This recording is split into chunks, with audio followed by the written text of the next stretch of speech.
کوشش کرتا ہوں.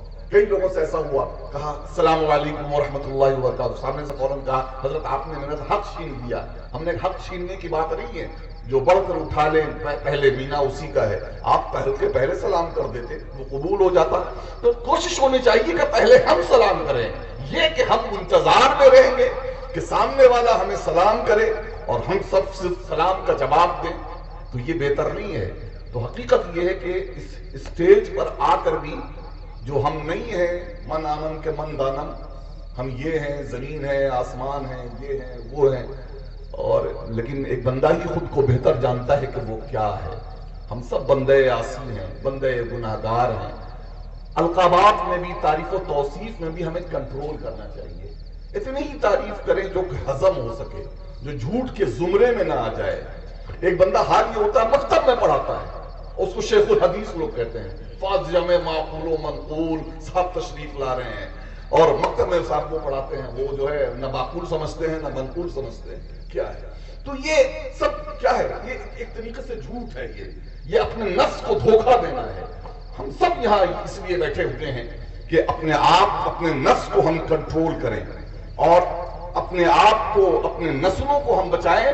اس پر غور کریں کہ ہم اپنے نسلوں کو کیسے بچا سکتے ہیں, اپنے بچوں کو ہم کیسے بچا سکتے ہیں. میں نے عرض کیا تھا خواتین کے حوالے سے, یاد رکھیں خواتین, آج معاشرہ جو تباہی کی طرف جا رہا ہے اس کی سب سے بڑی وجہ یہ ہے کہ ہمارے گھر کی خواتین دین سے دور ہیں.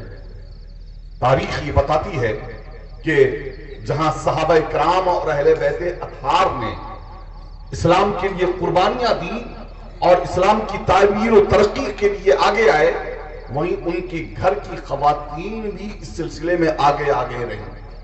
اسلام, اللہ کے پیارے رسول صلی اللہ تعالی علیہ وسلم نے جب اسلام پیش کیا ہے تو یاد رکھیں سب سے پہلے جس نے اسلام قبول کیا ہے وہ کسی مرد نے اسلام قبول نہیں کیا ہے, بلکہ ایک عورت حضرت خدیجہ الکبریٰ رضی اللہ تعالی عنہا نے اسلام قبول کیا ہے. اسلام کے لیے جب قربانی دینے کی باری آئی, شہادت دینے کی باری آئی, تو کسی مرد نے سب سے پہلے قربانی نہیں دی, شہادت نہیں دیا, بلکہ ایک خاتون حضرت سمیہ نے سب سے پہلے اپنی جان کا نذرانہ اس اسلام کے لیے پیش کیا ہے. عزیزان محترم, آپ تاریخ دیکھیں, تاریخ پڑھیں کہ کیسی کیسی شخصیتیں پیدا ہوئی ہیں. حضرت ام سلیم ہے, میں تھوڑی دیر اور میں عرض کر کے اپنی گفتگو ختم کر رہا ہوں کہ حضرت, کیونکہ بیچاروں نے, جن لوگوں نے بلایا ہے ان کا خیال کرنا بھی ضروری ہوتا ہے. طبیعت تو نہیں چاہتی کبھی کبھی کہ اب کچھ کہا جائے, اور نہ ضرورت ہوتی ہے, لیکن ظاہر ہے کہ جن لوگوں نے, کمیٹی والوں نے بلایا ہے, تب اس کو یہ کرنے کے لیے تو کچھ نہ کچھ تو تھوڑی دیر بولنا ہے. چند باتیں عرض کر کے میں رخصت ہو جاؤں گا. حضرت انس بن مالک کا نام سنا ہوگا, یہ بہت بڑے مشہور صحابی رسول ہیں, حضور علیہ الصلوۃ والتسلیم کے خاص خادموں میں, بچپن کے زمانے سے حضور کی خدمت میں رہے. غالباً حضرت ابو ہریرہ کے بعد سب سے زیادہ روایت حدیث حضرت انس بن مالک سے ثابت ہے. 3000 سے زیادہ روایت حضرت انس بن مالک سے ہے. کیوں؟ کیونکہ حضور علیہ الصلوۃ والتسلیم کی خاص صحبت میں رہتے تھے. انس بن مالک یوں ہی نہیں بن گئے, بلکہ ان کے پیچھے ان کی ماں ام سلیم کا کردار تھا. مالک بن عدی سے ان کی شادی ہوئی تھی, نکاح ہوا تھا. حضرت ام سلیم نے اسلام قبول کر لیا, مالک بن عدی نے اسلام قبول نہیں کیا, اور انس بن مالک پیدا ہو چکے تھے. تو ان کی ماں بے قرار ہو گئی کہ اگر اس کے باپ نے اسلام قبول نہیں کیا تو باپ کے کفر کا اثر بیٹے کے اوپر پڑے گا. اب بیٹے کو ہم بچائیں تو کیسے بچائیں؟ مالک بن عدی کو کہا ہے کہ اسلام قبول کر لو, اپنے بیٹے کا خیال کرو, اس کی پرورش و پرداخت کا خیال کرو. لیکن مالک بن عدی تیار نہیں ہوا, تو حضرت ام سلیم نے اس سے طلاق لے دیا ہے, اور اپنے بیٹے انس بن مالک کو جو چند سال کے تھے انہیں لیا ہے. آقا کریم صلی اللہ تعالی علیہ وسلم کی بارگاہ میں حاضر ہوئی ہیں, کہا یا رسول اللہ, میں نے مالک بن عدی سے نجات حاصل کر لی ہے, اور اب میں چاہتی ہوں کہ اپنے اس بیٹے انس کو آپ کی خدمت میں پیش کر دوں, یا آپ کی خدمت میں رہے, تاکہ اس کی اچھی تربیت ہو سکے, ایک اچھا سچا مسلمان بن کر کے یہ اپنی زندگی گزار سکے. آقا کریم صلی اللہ تعالی علیہ وسلم نے انہیں اپنے آغوش تربیت میں لیا. حضرت ام سلیم کہ اسلام قبول کرنے کے بعد ایک مالدار شخص کا مدینے کیا ایک مالدار شخص کی جانب سے بار بار پیغام آتا رہا، اپنی دولت کے دکھاتا رہا، جائیداد دکھاتا رہا۔ ام سلیم نے کہا کہ تو مجھے اپنی دولت دکھاتا ہے، اپنی جائیداد دکھاتا ہے؟ کہا اللہ کی قسم، میں نے جب اسلام قبول کر لیا ہے تو ایمان سے بڑھ کر میرے لیے کوئی دولت نہیں ہے، مگر تجھے واقعی مجھ سے نکاح کرنا ہے تو تجھے اس کے لیے تیرا مہر میرا یہ ہے کہ تو اسلام قبول کر لے، میرا مہر یہ ہے کہ تو اسلام قبول کر لے۔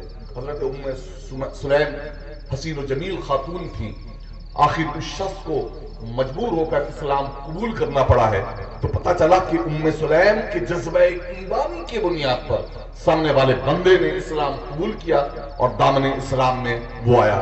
تو یہ اس طرح کی خواتین پیدا ہوئی ہیں۔ میں کتنی خواتین کا تذکرہ کروں۔ حضرت اسماء بنت ابو بکر، حضرت عبداللہ ابن زبیر کا نام سنا ہوگا، بڑے زبردست اسلام کے جیالے ہیں۔ ان کی تربیت کے پیچھے ان کی ماں حضرت اسماء بنت ابو بکر کا ہاتھ ہے۔ حضرت بایزید بستامی کی تربیت کے پیچھے ان کی والدہ کا ہاتھ ہے۔ اور آگے آپ دیکھیے حضرت امام علی مقام اور امام حسنین کریمین حضرت حسن حسین نے جو عظیم کارنامہ انجام دیا ہے، زمانہ جن کی عظمتوں کو سلام کرتا ہے۔ حقیقت یہ ہے کہ ان کی تربیت میں جہاں آقا کریم صلی اللہ علیہ وسلم کا کردار تھا، وہیں حضرت فاطمہ زہرا رضی اللہ تعالی عنہ نے جو اپنے خون جگر پلایا اور جو ان کی تربیت کی ہے، اسی تربیت کا کمال تھا کہ کربلا کے میدان میں انہوں نے جان دینا، اپنے کنبے کو قربان کرنا تو گوارا کیا، لیکن دین و شریعت پر آنچ نہیں آنے دی۔ حضرت غوث اعظم کہتے ہیں ہم غوث اعظم کی نیاز دلاتے ہیں، لیکن غوث اعظم کو غوث اعظم بنانے میں ان کی ماں ام الخیر فاطمہ کا ہاتھ ہے۔ عزیزان محترم، بابا فرید کو بابا فرید بنانے میں ان کی والدہ کا ہاتھ ہے۔ حضرت محبوب الہی خواجہ نظام الدین اولیاء کو اس مقام و منصب تک پہنچانے میں حضرت سیدہ بی بی زلیخا کا کردار ہے۔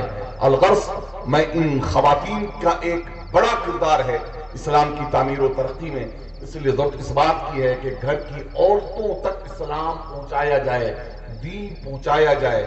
آپ جو بات علماء کی زبانی جمعہ کے بیان میں جو کچھ آپ سنیں تو کم از کم ہفتے میں ایک دن گھر کی خواتین کو لے کر بیٹھیں، اپنے ٹوٹے پھوٹے انداز میں، یا کوئی اردو کی کتاب ہو، ہندی کی کتاب ہو، وہ کتابی کا انتخاب کر لیں، اپنے امام صاحب سے پوچھ لیں کہ بھئی ہم چاہتے ہیں کہ گھر میں عورتوں کو درس دیں، کس کتاب کا ہم انتخاب کریں، وہ بتا دیں گے، اور اس کتاب سے درس کا سلسلہ شروع کریں۔ اور اس کے بعد انشاءاللہ تبارک و تعالی ہم سب مل کر کے اگر آپ کوشش کریں گے اپنی نسلوں کو بچانے کے لیے، تو ہی ہماری نسلیں بچ سکتی ہیں۔